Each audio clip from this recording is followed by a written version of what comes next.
సకల దేవతా స్వరూపుడు శ్రీ షిరిడి సాయినాథ్ మహారాజ్ గారి పాదాల విందాలకు శిరస్సు వంచి నమస్కరించుకుంటూ అమీర్ శక్కరు బాబా లీలను చూసి అచ్చటకు పాము వచ్చిందని బాబా అనుమానించి ఉండొచ్చు అని అనుకుంటారు.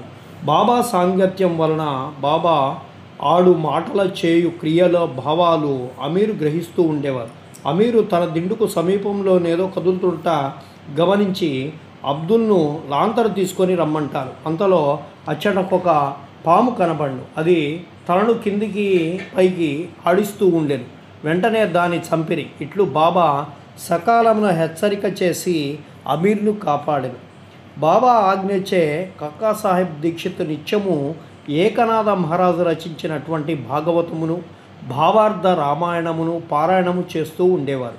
ఒకనాడు పురాణ కాలక్షేపం జరుగుతుండగా హేమాడ్ పంతు కూడా శ్రోత అయ్యను. రామాయణంలో ఆంజనేయుడు తన తల్లి ఆజ్ఞానుసారము శ్రీరాముని మహిమను పరీక్షించు భాగము చదువునప్పుడు వినువారందరూ మైమర్చి ఉంట్రి. అందులో హేమాడ్ పంతు కూడా ఒకరు. ఇంతలో ఒక పెద్ద తేలు హేమాడ్ పంతు భుజంపై పడి వాని ఉత్తరీయముపై కూర్చుండెను. మొదట దాన్ని ఎవరు గమనించలేదు. ఎవరు పురాణముల శ్రవణము చేసేదరో వారిని భగవంతుడు రక్షించేదను.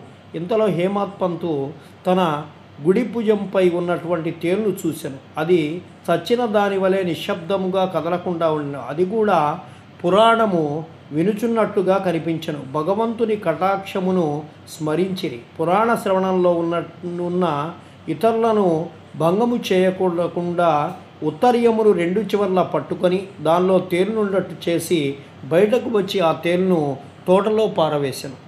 ఇంకొకప్పుడు సాయంకాలం కాకా సాహెబ్ మేడ మీద కొందరు కూర్చొని ఉండిరి. ఒక సర్పము కిటికీలోనున్న చిన్న రంధ్రము ద్వారా దూరి చుట్టుకొని కూర్చొను. దీపమును తెచ్చిరి. మొదట అది వెలుతురుకు తడబడెను. అయినప్పటికీ అది నెమ్మదిగా కూర్చొను. తల మాత్రము కిందికి మీదికి ఆడిస్తూ ఉండెను. అనేక మంది బడితె కర్రలు తీసుకొని వేగంగా వచ్చిరి. అది ఎటు కాని స్థలంలో ఉండుటచే దాన్ని చంపలేకపోయేది. మనుష్యుల శబ్దం విని ఆ సర్పము వచ్చిన రంధ్రంలోకి గబగబా దూరిను. అందరూ ఆపద నుండి తప్పించుకొని. ముక్తారాము అన్నటువంటి ఒక భక్తుడు పాము తప్పించుకొని పోవటచే మంచియే జరిగింది.